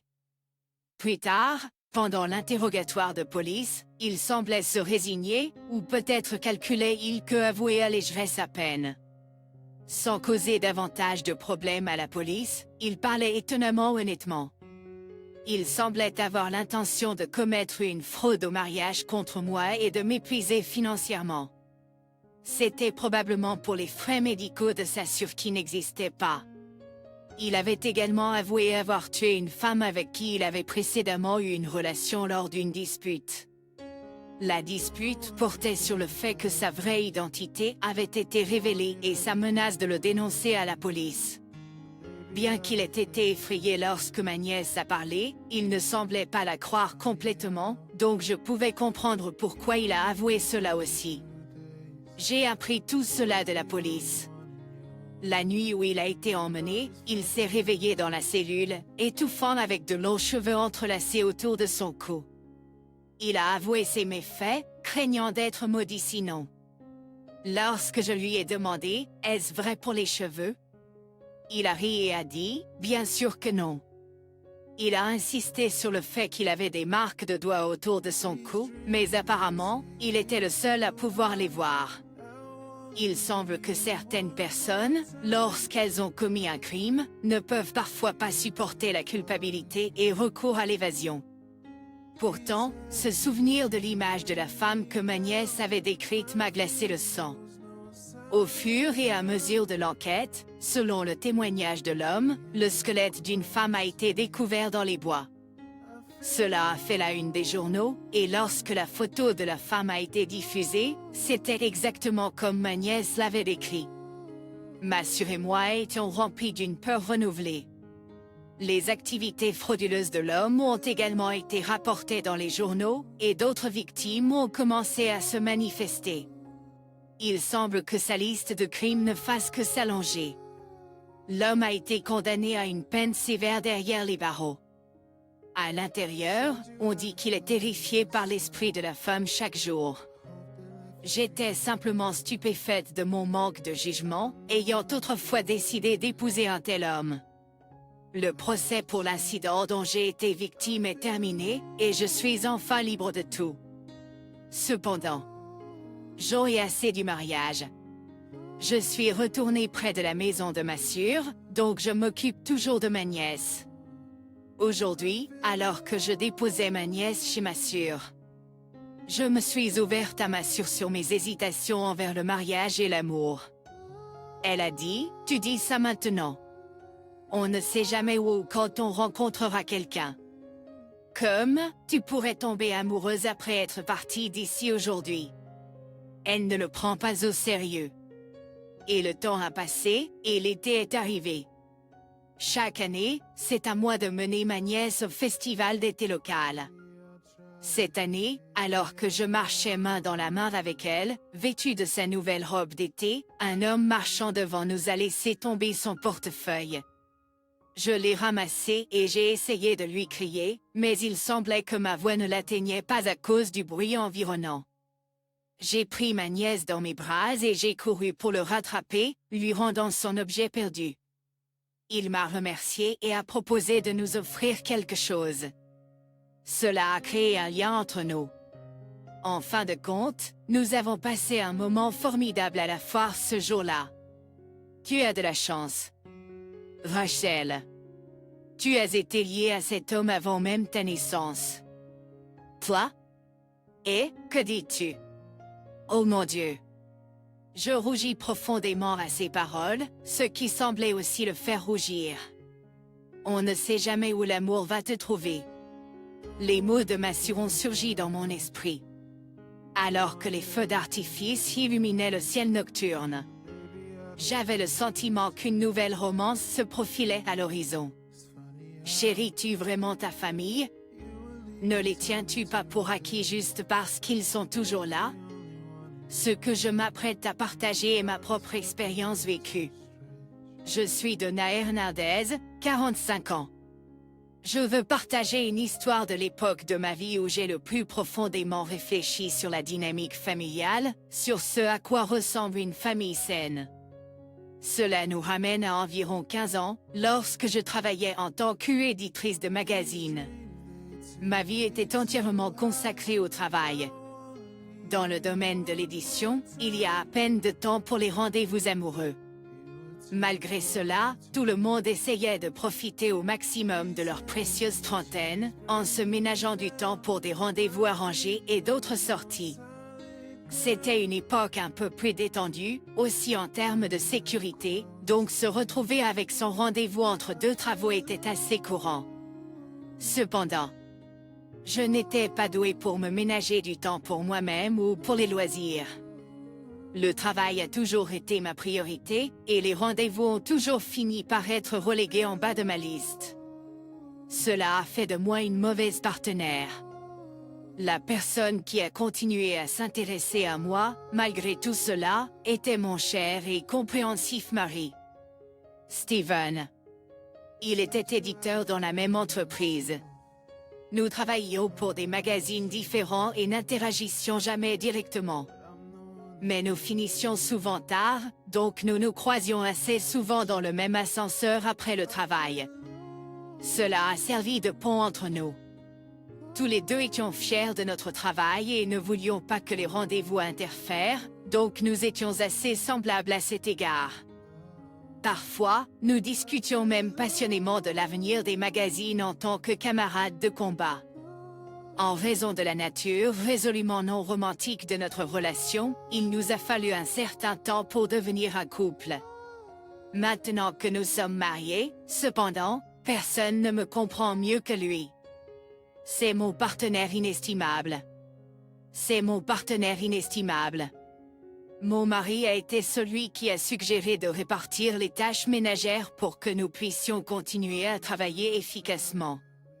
Nous n'avons pas adopté de système de rotation, mais plutôt, celui qui remarquait quelque chose qui devait être fait, ou celui qui était disponible, le faisait. Cette approche nous a laissés tous les deux sans stress. Nous étions un couple qui pouvait parler de tout, et notre relation était presque comme une amitié. Un jour, mon mari a reçu un appel de son père. Sa mère s'était fracturé la main dominante et voulait que nous l'aidions dans les tâches ménagères jusqu'à sa guérison, même si cela signifiait vivre avec eux. J'étais perplexe à ce moment-là. Les parents de mon mari vivaient avec son frère cadet. Il y avait 2 adultes dans la maison. Ils n'auraient sûrement pas besoin que nous déménagions pour les aider. J'ai instinctivement demandé à mon mari, ont-ils vraiment besoin d'aide? Mon mari était aussi confus, disant, c'est exactement ce que j'ai dit, mais ils insistent pour dire qu'ils ne peuvent pas s'en sortir sans aide. Je n'arrive pas à le croire. La relation entre mon mari et son frère cadet était tendue, et en conséquence, mon mari gardait ses distances par rapport à la maison familiale. Son frère cadet avait l'habitude de changer souvent de travail et n'avait jamais conservé un emploi pendant plus d'un an. Il semblait être sans emploi pour le moment. Il prétendait gagner de l'argent en jouant aux machines à sous, considérant le jeu comme un emploi légitime, ce qui est tout simplement absurde. Mon mari l'avait une fois recommandé pour un emploi grâce à ses relations, mais son frère s'était enfui sans même prévenir son patron, obligeant mon mari à s'excuser auprès d'eux en son nom. Mais leur père n'a jamais réprimandé le frère. Chaque fois que leur mère essayait de le réprimander, leur père intervenait toujours d'une manière plutôt surprotectrice. Je suis restée silencieuse concernant les affaires familiales de mon mari, mais mon mari prenait naturellement le parti de sa mère. Mais, à la fin, l'attitude de son père et de son frère n'a pas changé. À partir de ce moment-là, mon mari est devenu distant avec sa famille, disant « Je suis irrité quand je vois mon père et mon frère ». Distant signifiait qu'il ne visiterait pas la maison, mais il s'assurait de rester en contact avec sa mère et son père. Il semblait vouloir rompre les liens avec son père également, mais il ne pouvait pas, car il était le seul à contacter en cas de problème avec sa mère. Au milieu de tout cela, l'appel SOS venait de son père, et non de sa mère BC. En ce moment, mon mari est impliqué dans la coordination d'un nouveau magazine et est un membre important du projet. Son père n'a pas non plus travaillé après sa retraite, donc malgré la présence de 2 hommes à la maison avec beaucoup de temps libre, ils avaient quand même besoin de notre aide. Je suppose que nous devons y aller. Mon mari a dit avec un soupir. Le magazine était un magazine pour enfants, quelque chose que mon mari avait rêvé depuis de nombreuses années. Il veut sûrement consacrer toute sa force au travail. D'autre part, en raison d'une importante réorganisation dans le magazine auquel j'étais impliqué. J'étais dans une situation où je pouvais facilement prendre une pause substantielle. Ceux qui le peuvent, font ce qu'ils peuvent faire. C'est la devise de notre famille, n'est-ce pas? Prends bien soin de cette maison. Quand j'ai dit cela avec un sourire, mon mari a dit à contre-cœur, je vais y aller car je pourrais te causer des problèmes avec mes problèmes familiaux. Mais finalement, voyant mon enthousiasme, il a finalement cédé et baissé la tête. Tout va bien. Peu importe ce qui arrive. Je ne ferai face. Ainsi, je suis allée aider aux tâches ménagères à la place de mon mari. Merci d'être venu. Donna. Je sais que tu es occupée avec ton travail. Je suis désolée. La tête baissée avec des excuses, ma belle-mère m'a accueillie. Elle avait un plâtre à la main. Même maintenant, malgré son âge, ma belle-mère travaillait toujours activement sur le terrain en tant que vendeuse d'assurance. Sa silhouette avec un plâtre semblait étrangement pitoyable. Pour le moment, je lui ai demandé des choses générales, comme ce que je devais faire, les heures des repas, etc. C'est alors que c'est arrivé. Et je vais travailler, donne-moi un peu d'argent. La personne qui est venue en tapant était mon beau-frère, qui avait considérablement grandi. Il était beaucoup plus grand que la dernière fois que je l'ai vu. Il était tellement arrogant que j'ai pensé lui donner un titre honorifique de monsieur. Et qu'est-ce qu'il veut dire par donne-moi de l'argent parce que je vais travailler? Il va juste au casino, n'est-ce pas? S'il dit que c'est du travail, pourquoi ne pas prendre d'argent et en gagner un peu? Je n'ai pas d'argent, alors tu devrais rester à la maison. Ma belle-mère élève la voix. J'ai pensé que c'est vrai. C'est vrai. Tais-toi. Tu veux que je fasse une scène? A dit mon beau-frère. À cela, ma belle-mère se ratatine un moment et va chercher son portefeuille en silence. Elle sort $200 et les remet à son fils. Merci. Mon beau-frère fait voleter les billets et sort par la porte d'entrée. Attends. Est-ce que c'est bien de lui donner ça? J'étais surprise. Même si ce crétin faisait une crise, nous pourrions facilement le calmer, n'est-ce pas? C'est ce que je pensais, mais j'ai remarqué que ma belle-mère tremblait de peur. Belle-mère, c'était bien de lui donner de l'argent. Quand j'ai demandé, ma belle-mère a baissé les yeux et a silencieusement acquiescé. Je n'étais pas satisfaite. Ça n'avait aucun sens. Juste 30 minutes. Je voulais déjà tout dire à mon mari, mais je devais résister car il était au milieu de son travail. Je suis irritable. Si c'était moi à qui on demandait de l'argent, j'aurais perdu mon sang-froid et je lui aurais crié dessus. Cependant, comme ma belle-mère n'a pas répliqué, j'ai décidé de me taire pour le moment. En même temps, je me suis dit que je devrais surveiller de près cette maison, mais c'était le seul problème, et la journée s'est terminée. Je me demandais, est-ce que mon beau-frère est le seul problème? Le lendemain, j'ai accompagné ma belle-mère à l'hôpital. Nous avions pris rendez-vous, mais il y avait du monde, donc nous sommes rentrés plus tard que prévu. Mon beau-père était là pour nous accueillir à la maison. Je m'attendais à un accueil chaleureux, mais j'ai été immédiatement réprimandée. Tu n'as pas encore préparé le bain? Et il n'était que 3 heures de l'après-midi. Apparemment, mon beau-père transpirait et voulait prendre un bain tout de suite et était en colère que la baignoire n'ait pas été nettoyée. J'ai failli lui dire, tu pourrais le nettoyer toi-même, mais j'ai décidé de me taire pour l'instant, voyant que ma belle-mère ne disait rien. Mais ensuite, je vois ma belle-mère, sur le point de s'excuser et de se diriger vers la salle de bain. Non, non, non, tu ne peux pas nettoyer la salle de bain, tu es baissé. Je l'ai arrêté précipitamment et j'ai pris en charge les tâches de nettoyage.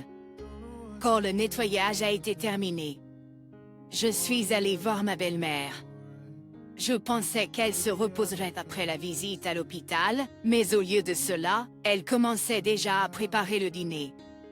J'ai proposé de l'aider et mon beau-père a ri et a dit « Ah, eh bien, c'est génial.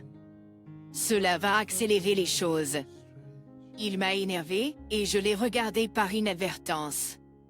J'avais peur d'avoir fait une erreur. Mais il s'est avéré que mon beau-père ne faisait pas attention à moi, absorbé par la télévision sur son canapé. Pour couronner le tout, il m'a demandé de lui faire un massage plus tard. Je n'arrivais pas à croire qu'il pouvait faire une telle demande en regardant la main bandée de ma belle-mère. Ce soir-là, le dîner avait un goût fade, peut-être à cause de ma colère bouillonnante. Mon beau-frère s'est plaint que la nourriture était basique, et mon beau-père a demandé à ma belle-mère blessée de lui servir son verre. Je voulais leur dire ma façon de penser, mais je devais tenir compte des sentiments de ma belle-mère. En seulement 2 jours, j'avais compris la position basse de ma belle-mère dans cette maison. Je n'arrivais pas à croire à quel point les choses étaient différentes depuis la dernière fois que j'avais visité cette maison. Une fois ma belle-mère et moi seuls. Pourquoi ne parles-tu jamais pour toi-même? Je n'ai pas pu m'empêcher de lui demander. Eh bien, est-ce que c'est comme ça dans toutes les maisons? Quelle maison? Ce n'est certainement pas comme ça dans notre maison. J'ai rétorqué, et ma belle-mère avait l'air surprise. D'après elle, quand elle s'était plainte de la situation au travail, ses collègues avaient juste ri, disant des choses comme « c'est comme ça partout ». La femme travaille toujours dur. Elle avait abandonné, pensant que si c'était ce que tout le monde endurait, alors c'était inévitable. Oh s'il te plaît. Belle-mère. Ce n'est pas parce que d'autres familles ont leurs propres coutumes que ce n'est pas étrange. Et ne normalise pas ce que tu trouves bizarre juste parce que c'est courant ailleurs. Alors que j'essayais de la persuader, ma belle-mère murmura, apparemment plongée dans ses pensées, « Oui, tu as raison. » Apparemment, depuis que son mari a pris sa retraite il y a un an, les choses ont changé. Au début, c'était juste des choses tolérables qu'on attendrait dans n'importe quelle maison, comme lui demander « Le dîner est prêt ». Même l'idée que le mari ne fasse pas les tâches ménagères en étant à la maison semblait être un problème assez universel. Elle avait donc supporté le stress croissant, pensant que c'était quelque chose d'inévitable. Mais progressivement, les plaintes de mon beau-père ont augmenté. Si ma belle-mère ne préparait pas ses repas à temps ou ne cuisinait pas ce qu'il voulait, il se mettait à se plaindre. Pour obtenir ce qu'il voulait, il n'hésitait pas à utiliser des arguments douteux comme « Le médecin a dit que les repas simples contiennent trop de sel, donc c'est non ». Bien sûr, aucun médecin n'avait jamais dit quelque chose comme ça, et il semblait oublier son propre argument le lendemain, demandant de la nourriture plus épicée. Ma belle-mère était ballottée par ses caprices, réprimandée pour avoir fait de la nourriture trop salée un jour et trop fade le lendemain. Naturellement, elle ne pouvait pas suivre ses exigences déraisonnables. En conséquence, mon beau-père a commencé à la mépriser en tant que femme incapable de faire le ménage ou le nettoyage à sa hauteur. Voyant cela, son fils a également commencé à mépriser sa mère, se joignant à son père dans leurs critiques, apparemment par ressentiment d'avoir été réprimandé lui-même auparavant. Non seulement il exprimait ses plaintes avec son père, mais il a également commencé à demander de l'argent, atteignant un nouveau niveau de bassesse. Ma belle-mère ne pouvait pas ignorer ce comportement et l'a réprimandé, affirmant que ce qu'il faisait n'était pas correct. Mais alors son fils, qui perdait de l'argent en jouant aux machines à sous, s'en est pris à elle un jour lorsqu'elle a essayé de lui parler. En conséquence, elle s'est retrouvée avec une blessure au-dessus de son sourcil là où il lui avait jeté la télécommande. Ce n'était pas intentionnel, plus un accident dans le processus d'essayer de la sortir de la pièce. Je suis sûre que si j'avais été là, j'aurais au moins lancé une chaise en retour. Mais ma belle-mère n'est pas ce genre de personne. C'était suffisamment grave pour la pousser à adopter une approche plus douce envers son fils par peur que les choses ne dégénèrent davantage. Sachant cela, son fils a commencé à menacer de faire un scandale si ses caprices n'étaient pas satisfaits. Je ne pouvais m'empêcher de penser à quel point il était devenu une personne terrible. En fin de compte, malgré la présence de 3 adultes dans la maison, la seule personne faisant tout le travail et les corvées était ma belle-mère. 2 hommes vivaient à ses crochets et pourtant avaient l'audace d'agir en grand seigneur. Maman, si les choses deviennent trop difficiles, tu peux toujours venir chez nous. Levons-nous et disons non aux choses que nous ne pouvons accepter. En entendant mes paroles, ma belle-mère baissa les yeux avec une expression compliquée sur son visage. Tu as raison. C'est rassurant de savoir que ce n'est pas normal. Je pensais juste être trop sensible. Après avoir dit cela, elle sourit et mit fin à la conversation en disant « Allons dormir pour aujourd'hui ». Je me demandais si j'avais dépassé les limites. Mais je ne pense pas que j'avais tort. J'ai décidé que je ferais tout ce que je pouvais pour aider ma belle-mère si quelque chose devait arriver. Le lendemain matin, il semblait que la météo et la pression atmosphérique affectaient la santé de ma belle-mère, pas seulement ses mains. Je venais de décider de lui apporter tout le soutien possible pour m'assurer qu'elle ne se poussait pas trop. Son fils est descendu de l'étage en disant « Maman, emmène-moi au casino ». J'ai dit involontairement « Quoi ?» Et « Le journal n'est pas là. » Dépêche-toi de le prendre dans la boîte aux lettres même, mon beau-père a ajouté. Il aurait pu aller lui-même à la boîte aux lettres voisine. Je lui ai lancé un regard noir, mais bien sûr, il est resté assis sur le canapé. Cet objet ne bouge que lorsqu'il est provoqué par un phénomène physiologique. Je me demande si c'est censé être une sorte de caractéristique de cette maison.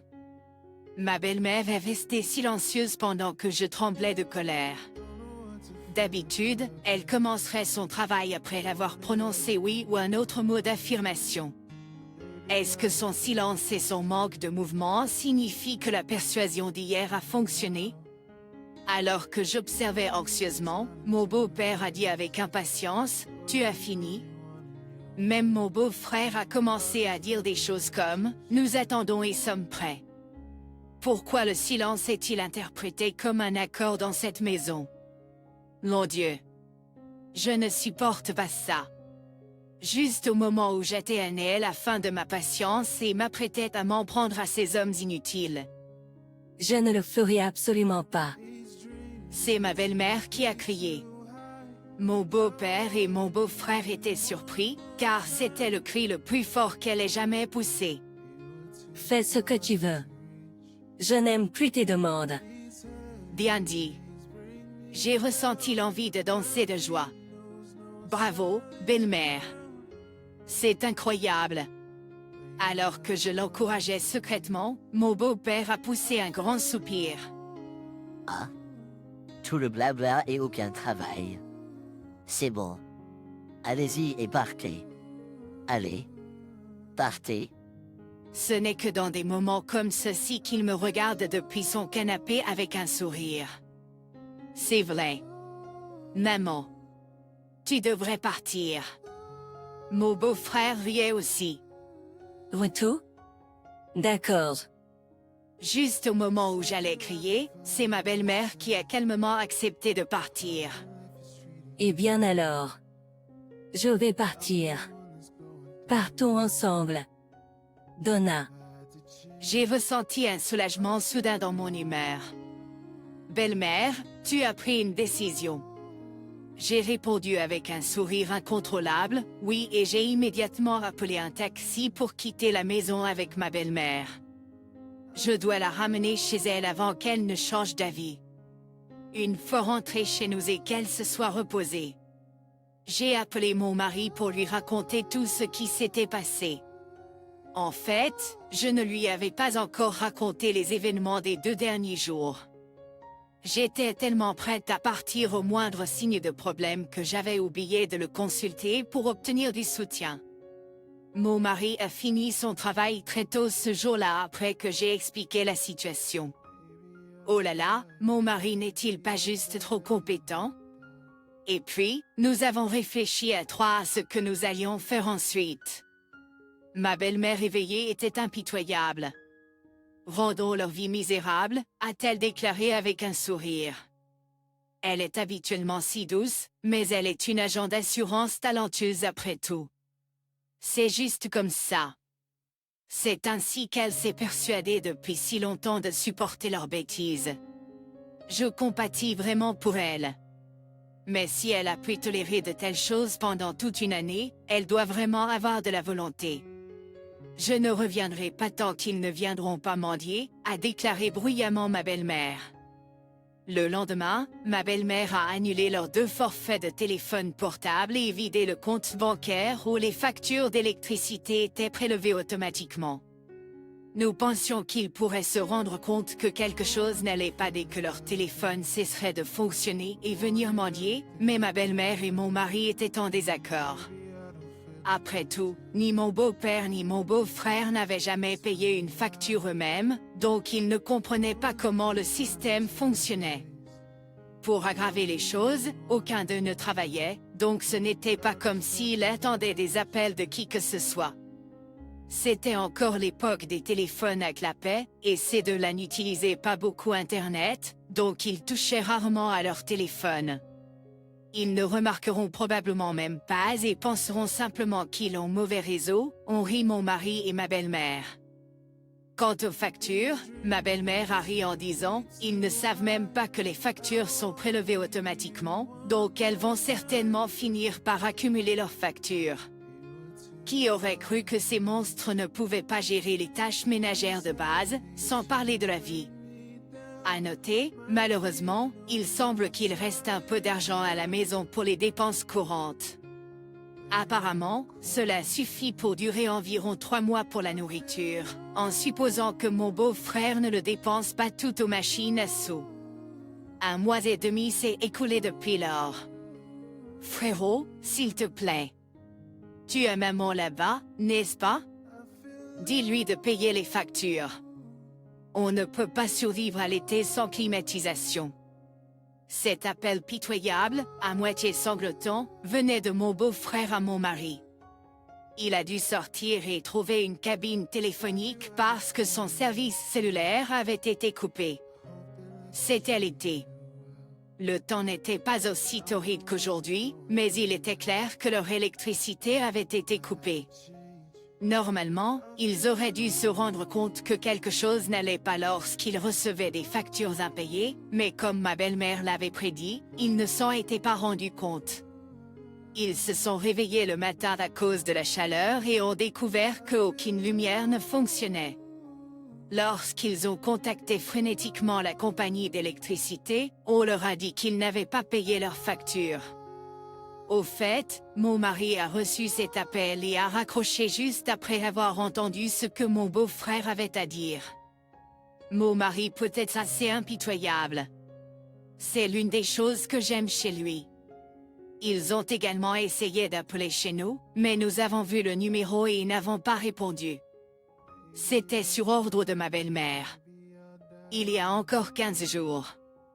2 mois s'étaient écoulés depuis le début de la vengeance de ma belle-mère. Quand je suis rentrée du travail, mon beau-frère et mon beau-père pleuraient devant notre maison. Si, s'il te plaît, laisse-nous voir maman. L'eau a été coupée. Donna. Je t'en prie, les toilettes. Les toilettes ne veulent pas se vider. Les entendre. J'ai eu du mal à retenir mon rire. Ils étaient tellement désespérés, c'était ridicule. Je me demande s'il en était conscient. Quoi qu'il en soit, c'était gênant de les voir traîner devant notre porte, alors j'ai décidé d'en parler à ma belle-mère à ce sujet. Elle a décidé de les rencontrer et de leur montrer son visage. Mon mari est rentré juste à temps, alors nous avons tout décidé de discuter à l'intérieur de la maison. Que font ces deux beaux arias qui ne connaissent rien au monde réel ici? Ma belle-mère a parlé. Les deux n'ont pas pu regarder ma belle-mère en face et s'inclinaient. Même s'il était assis à table. Nous ne pouvons plus continuer comme ça, nous sommes désolés, revenez, a dit mon beau-frère en baissant la tête. Mon beau-père a suivi. Moi aussi, je suis à bout de devoir vous regarder tous les deux. Mais je me demande ce que je devrais faire dans ce cas, ma belle-mère m'a regardé avec un sourire espiègle. En effet, que devrions-nous faire? Je me demande. Suivant son exemple. J'ai aussi ajouté avec un sourire. Pourquoi ne restez-vous pas ici pour toujours, maman? Ensuite, mon mari a ajouté en souriant. Exactement. Revenir ne signifierait que garder à nouveau deux hommes adultes sans emploi. Je détesterais ça. Dès que ma belle-mère a prononcé ces mots. Oh. Je vais commencer à travailler. Je vais travailler, a crié mon beau-frère, mais nous avons tout remarqué le moment où son visage s'est tordu dans une attente confuse. Probablement, je vais travailler n'était qu'un mensonge de l'instant, mais c'était une opportunité en or. Si c'est le cas, écrivez ici et maintenant un engagement selon lequel vous travaillerez dur à partir de maintenant. 1.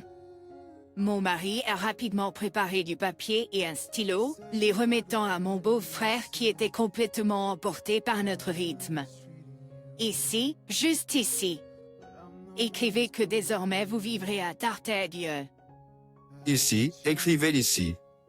Écrivez que désormais, vous vivrez entièrement avec votre propre argent et que vous subviendrez aux besoins de maman. Emporté par mon mari, mon beau-frère se retrouva à écrire l'engagement avant même de comprendre ce qui se passait. Son visage devenait de plus en plus pâle. Si vous rompez cela, vous devrez donner tous vos biens à maman, c'est compris. Les paroles de mon mari n'avaient aucune force égale. Mais il y avait une forte force intimidante qui vous disait qu'il vous ferait respecter l'accord quoi qu'il arrive. Mon beau-frère répondit d'une petite voix, compris. Et toi aussi. Tata. Dit ma belle-mère. Ne pense pas que je vais revenir juste parce qu'il travaille. Si tu ne changes pas, ça ne changera pas le fait que j'ai un enfant adulte sans emploi à gérer. Je n'ai rien à voir avec ça. Mon beau-père a rapidement répliqué. Hein, c'est ça. Alors on va te faire quitter cette maison. Tata. Voudrais-tu que ce soit bien? Nanon? Quand mon mari a dit ça, ma belle-mère a ri méchamment. Ce n'est pas suffisant. Que pouvons-nous obtenir de près de lui? Pourquoi ne pas vendre ces montres de luxe et ces choses que papa chérit? Oh, c'est une bonne idée. Faisons ça. Au moment où mon mari et ma belle-mère ont commencé à établir une liste de choses à vendre, mon beau-père a frappé la table et s'est levé. J'ai compris. Je ferai n'importe quoi. S'il te plaît, reviens. À la fin de ces paroles, il a baissé la tête, vaincu. Tout ce que tu dis. Que vas-tu exactement faire? Aux paroles de ma belle-mère, mon beau-père a poussé un cri. Il était clairement terrifié par l'atmosphère et avait peur d'elle. Je vais t'aider aux tâches ménagères et nettoyer. C'est le strict minimum. Tata. Tu vis dans cette maison, toi aussi. C'est étrange de considérer l'aide comme un service rendu à quelqu'un d'autre. Tu prends juste soin de toi-même. Comprends cela et arrête d'être arrogant. Toutes les tâches ménagères? D'accord. Oui.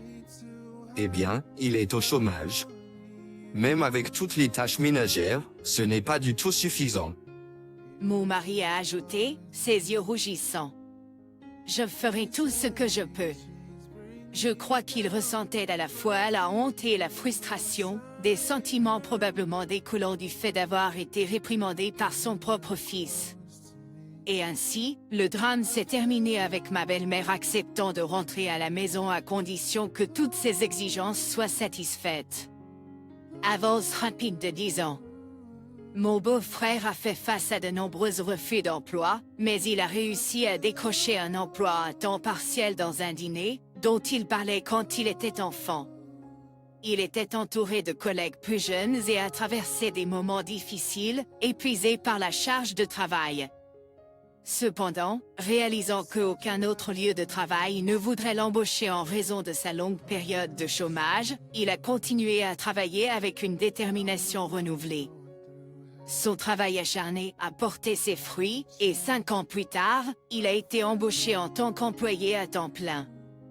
L'année dernière, il a même été promu au poste de directeur de magasin. Un tardif épanoui. Je suppose.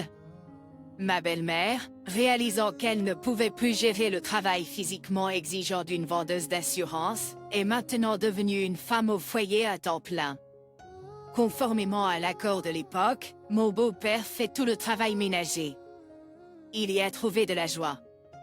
Récemment, il est tellement absorbé par la cuisine qu'il sert de la cuisine française à la maison. C'est délicieux, et nous apprécions souvent ces délices culinaires. Il y a eu des changements dans nos vies aussi. Mon mari a été promu rédacteur en chef. Je savais qu'il y arriverait. Son rêve de diriger un magazine pour enfants prospères a conduit à une promotion extraordinairement rapide. Maintenant, je suis la femme d'un rédacteur en chef. Mais je suis toujours juste une rédactrice. C'est parce que mon attention s'est portée sur nos enfants en raison de congés de maternité consécutifs. Je suis maintenant maman de 3 garçons et d'une fille. Chaque jour est un tourbillon, mais j'ai découvert que prioriser mes enfants au-dessus du travail apporte plus de joie. Grâce à ma belle-mère et à mon beau-père qui s'occupe parfois des enfants, cela n'a pas été trop écrasant malgré une grande famille. Ce n'est pas parce que nous leur avons demandé. Ils aident simplement quand ils le peuvent. Dans une famille, celui qui le peut, fait ce qu'il peut, indépendamment des rôles de genre. Personne n'a à se sacrifier pour tout le monde. Je crois que c'est le moyen le plus simple et naturel d'atteindre le bonheur dans une famille. Chaque personne n'est pas seulement maman ou papa mais un individu à part entière. Je prévois de continuer à chérir ma famille de toutes mes forces. J'espère que vous porterez également une attention particulière à votre famille, en veillant à ce que personne ne lutte ou ne se sacrifie pour les autres. Parce que je crois que c'est le raccourci vers le bonheur durable.